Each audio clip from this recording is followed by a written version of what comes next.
What's up, everybody? Welcome back to the channel. Today I'm here to break down the NBA Draftkings slate on Sunday, August 30th. We got a big day of NBA playoffs today. Game 1 of the Boston Celtics Toronto Raptors series, which I think personally is going to be might be the best series in the entire playoffs. I think these two teams are pretty much even. You got on one side one elite offensive team, and on the other side one elite defensive team. So really excited for that series. The DFS plays are a little tough, but hey, they're pretty much all tough when it comes down to the playoffs. And then we got the great series with Denver and Utah continuing, and see if Jamal Murray can just carry them all the way through, bring them back from down 3-1. That game was really exciting last time. I'm interested for that one again tonight. And then we'll see if Luka can carry Dallas by himself at this point through the LA Clippers. So, but before I get into all that, if you're new here, make sure to leave a like on the video, subscribe to the channel, turn on the notification bell, leave a comment. All those things really help me out and really help me grow the channel. I've had a lot of growth throughout NBA and NASCAR season. Absolutely amazing race last night in NASCAR, and didn't have a great DFS night, but a great race to watch.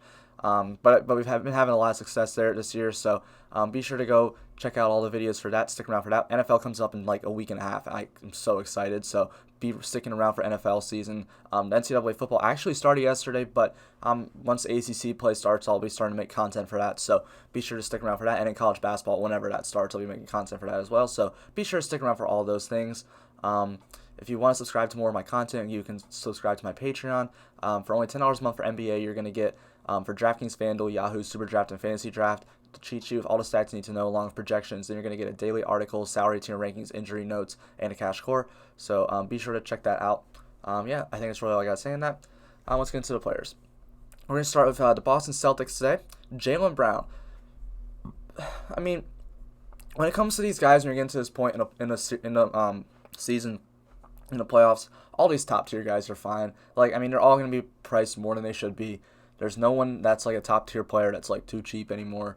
So Jaylen Brown at $7,100, he's gonna play a ton of minutes. No Gordon Hayward. I mean, with no Gordon Hayward for Boston, it just elevates Brown, Tatum, and Walker's minutes. I all have them playing a ton of minutes, and I have Kemba only for 35 right now. But if he got 38, 39, I don't think anyone would be surprised. So all three of these guys are really good. They're all high point per minute players. Jaylen Brown's really get a usage bump with Hayward off the floor, but Tatum and Kemba do. Tatum goes from a 28.5 usage percentage to a 31.8, and Kemba goes from a 27.5 to a 29 usage percentage. So they get nice little bumps there, but Jaylen Brown doesn't. But that's okay. I still want to play all of them. We're just going to play a ton of minutes, high point per minute players. It is against Toronto, but like we've seen Jason Tatum pretty much elevate his game in this year. But I mean, in the playoffs, really putting the team on his back, becoming that superstar they need. And if you're getting superstar play out of a player for only 9,200, that is too cheap. But I think we're gonna continue to see him elevate his game. Although Toronto is a team I could see, just focusing a lot on him and shutting him down. But if that's the case, then like Jaylen Brown's gonna go off or Kemba's gonna go off. Like it's not like they're just gonna shut down that whole team. I mean, yeah, they don't have 4 point per game scores on the floor anymore, but they have 3, and you can't shut all of them down at once. It's what makes Boston so dangerous. So I do like going to all these guys. I think because of what I just said and of how Toronto plays defense, I do think it is warranted maybe to only play one of those 3, maybe only to play 2 of those 3 in a lineup. Although it is a 3-game slate, so I can understand it, but only going to 1 or 2 of those guys instead of all 3 may be the way to go here, just because of, like I said there, if they shut down Tatum, Brown's going off, but if they shut down Brown, Tatum's going off. Like it's not more than likely. I doubt that all 3 of them go off today, and I also doubt that none of them do. So I think at least 1 or 2 of those guys in the lineup is going to be really key here. Next for the Dallas Mavericks, Kristaps Porzingis is out for Dallas. He's out for the series. I mean, Dallas is pretty much done. They're not winning this series anymore. But without Porzingis on the floor, that opens up minutes for Steph Curry and Trey Burke to pick up some more minutes. But it also gives Luka Doncic a nice usage bump. He goes from a 36.8 usage percentage to a 39.3. So that's pretty big. I mean, he's going to be up in the 40s of usage percentage. He's pretty much been there pretty much the whole playoffs anyway. So Luka looks like a really solid option, 11,200. I don't mind paying that price tag for him today just because I know the usage is there. Steph Curry, and Trey Burke, they're not going to look like sexy plays or anything, but we need some value today. I mean, there's not a lot of value out there, and those 2 projected valued are going to play a lot of minutes, upper 20s, maybe get into the 30s. I'm sure one of them will be out there closing the game. It's just like the last thing I talked about, like, one of these guys is probably going to play really good and everyone's probably going to suck. So maybe don't put both of them in your lineup. Maybe set a rule where it's just at least or at most one of Steph Curry and Trey Burke today. I wouldn't really want to get a ton of them. And maybe throw Daylon right in there too. I think at most one of those 3. One of those 3 is probably going to play really good and close out the game. So less likely it's Daylon Wright than Curry or Burke just because they're like more shooters than Dalen Wright is. So, yeah, I like going to those two, but maybe not at the same time. And then Tim Hardaway Jr. at $6,000. I mean, it's nothing like, it doesn't look great. Like, it doesn't look like a great play or anything, but I think he gets a little bit of a usage bump without Kristaps on the floor as well. He goes from a 21.4 to a 23.7. But, I mean, he's just, he's out there. He starts getting hot and knocks down some threes. He's going to be a really good play. But he could also suck, and then, I mean, I wouldn't be that shocked. So, yeah, I mean, he grades out as a solid play. Someone I want to throw in some GPPs, but not like a huge, like, he's not like, some fantastic play today. Up next for the Denver Nuggets, we got Nikola Jokic at $9,500. He played 42 minutes last game, and I expect that to continue. I mean, like, him and Murray, for the Nuggets, like, they need him and Murray to just kind of go off, which is what happened last time. Like, I think Jokic had, like, what was it, like, he had like 22 points on like 10 for 10 shooting in the first quarter last game. It was insane. And then Jamal Murray at 33 in the second half. It was insane. It was so much fun watching Jamal Murray just kind of go off. And like, yeah, he's expensive. He's up to 8,600. I'm pretty sure it's the most expensive he's been all year.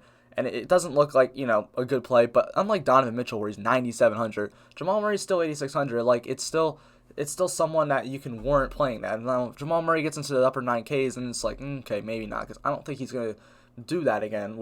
I don't know. I mean, maybe he is. He's has 90 points in the last like 2 games, so he's been in a zone. And I mean, I just wouldn't be surprised to see him keep it up. And nobody can guard him right now on that team. So Jamal Murray's just been cooking. Same thing with Jokic. They've both just been cooking, and they have to if they want this team to keep going. They're trying to come back from a 3-1 deficit. It's 3-2 now. I bet you they even it up tonight. I honestly think Denver is going to even it up, and then I think they'll lose Game 7, but I think they're going to even it up tonight. And Jamal Murray and Jokic are going to be guys that you're going to need in lineups if they do. And then Paul Millsap, Paul Millsap 2 games ago played 35 minutes. And then last game he played 19. So I don't really know what he's going to play. I gave him 27 tonight. But, I mean, I just think they need him out there more than Porter, because if Jamal Murray's the one scoring, they don't need Porter out there. They don't want Porter on defense. They want Paul Millsap out there, or Jeremy Grant, or both. So I think, Millsap's in a good spot to play a lot of minutes. Up next to LA Clippers, just going to keep going back to Paul George and Kawhi Leonard. Paul George finally broke out of his slump last game. He had been slumping a lot, just not playing well, but he finally broke out of it. In only 25 minutes, he had a huge day on DraftKings, and Kawhi Leonard also didn't play a lot. If this game's another blowout, yeah, I don't think they'll be in for a ton of run, but I don't think it's going to be a blowout. I mean, I think Luka will at least keep him in the game. So I think they're both solid plays to play a ton of minutes in a very good pace-up matchup. Bad defenses in the Dallas Mavericks. Now you don't have any paint presence with Kristaps. Like, who's down there in the paint? Maxi Kleber and Boban? No one's scared of those guys. So I don't think that's a problem for them getting to the basket and knocking down some threes. I think they're very solid options today. And Reggie Jackson's $3,800. Now Pat Bev I think Pat Bev actually might play today. I didn't give him minutes right now, but Pat Bev might play, and if he plays, then yeah, Reggie's pretty much not an interest in me, and neither is Pat Bev, because they're probably just going to split the minutes, because there's no way Pat Bev comes back and plays full minutes today. Then it's just a wash. I don't want any of them. But if Pat Bev misses, I think Reggie Jackson is a solid play. So be on the lookout for that. Make sure to follow Fantasy Labs on Twitter. So Lou Williams, also 6,400, just a high usage player. Now, that's why I always say, don't play all 3 of Lou Will, Paul George, and Kawhi together in a lineup. Make sure at the most have 2. And honestly, I think it's better to have 1, because if you look at the games that all of them go off, like, they don't go off together. Like, it's usually just 2 to 3 that really go absolutely off. So be sure to do that as you're playing tournaments.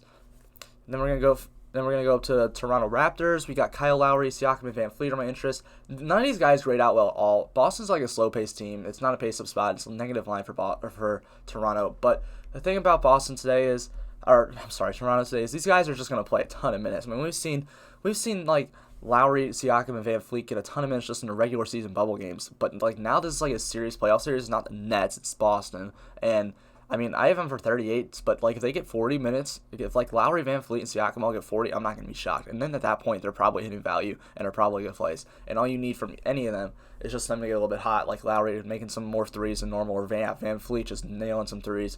And that's all you need for them to really pay off that salary. So definitely some guys I just want to get some exposure to in GBP lineups. Probably not anyone I want for cash today, but they are some solid options in tournaments. And then we're going to close out the Jazz. And the only guy I'm interested in on Jazz is Rudy Gobert. Everyone's priced about right. I mean, Denver's not really a team you want to play people against. I didn't put Donovan Mitchell here because I'm not paying $9,700 for Donovan Mitchell.